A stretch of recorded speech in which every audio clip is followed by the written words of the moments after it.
Plus. Tous les matins dans le room service à 8h. Retrouve le débrief The Voice.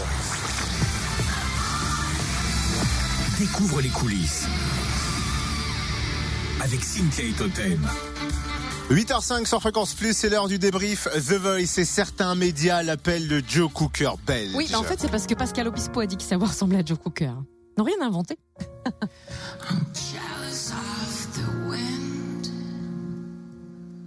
Il s'appelle Guillaume.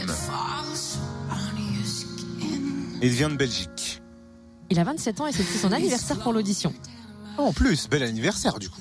À l'adolescence, le jeune homme ne se sent pas bien dans sa peau, alors il trouve refuge dans la musique. Et après son bac, il intègre une école de musique à Paris et décide quelques années plus tard de retourner dans sa ville natale pour monter un groupe avec lequel il se produit depuis. Et aujourd'hui, il veut dépasser ses limites. The Voice est l'occasion pour lui de toucher un public plus large et de confirmer que sa place, elle est bien dans la musique. Il a rejoint la team Mika. Et Peut-être. on l'a croisé à la sortie de son édition à l'aveugle. Ça c'est sûr. Et il explique comment il s'est retrouvé dans cette aventure The Voice. Je ne suis pas venu chercher The Voice. Je suis arrivé parce que il y a un collaborateur de Bruno Berberès qui m'a contacté, monsieur Charles Yavo, je crois.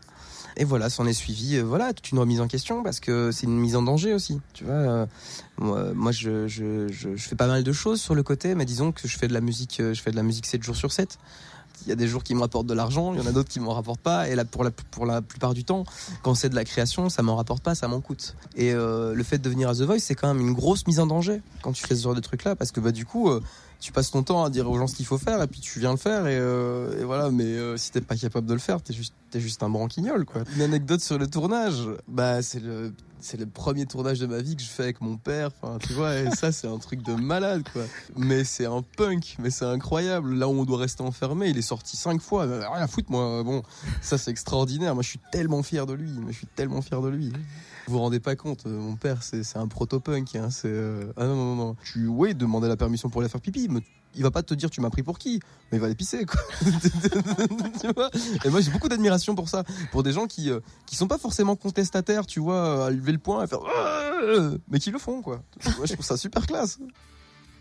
Classe, mais un peu effrayant quand même là. Parce que si son père à chaque fois s'exprime en faisant Oui. Ça s'appelle une crise cardiaque. C'est ça. Il y a plein de très très bonnes choses à Bruxelles, il y a plein de bonnes choses à manger. Après je pourrais te dire que nos spécialités culinaires sont pas forcément, tu vois, les plus fines du monde, mais une bonne carbonate, tu vois. T'imagines grosso modo un pot-au-feu. Sauf que nous on boit plus de bière que de pinard. Tu remplaces ça par de la bière, tu laisses les carottes, tu vires les poireaux. Voilà, c'est grosso modo ça. On n'a pas tout à fait le même passif culturel, hein, tu vois. Voilà, c'est pas... Donc non, la carbonate c'est bon, c'est bon. Très bien. Carbonade flamande. Ah, tu connais ? Oui. C'est bon ? Alors moi c'est pas ce que je préfère. Il fait partie de l'aventure The Voice, on verra jusqu'où il ira, bien évidemment. Et puis dites-nous, demain, non, pas demain. C'était le dernier jour de The Voice, aujourd'hui du débrief. La semaine prochaine, ce sera les nouveaux candidats. Demain, prochaine session à regarder et on débrief lundi. Voilà, merci beaucoup, tu as lu dans mes pensées. Mais nous avons tous entendu ce que tu voulais dire. Sauf moi. Il est 8h08.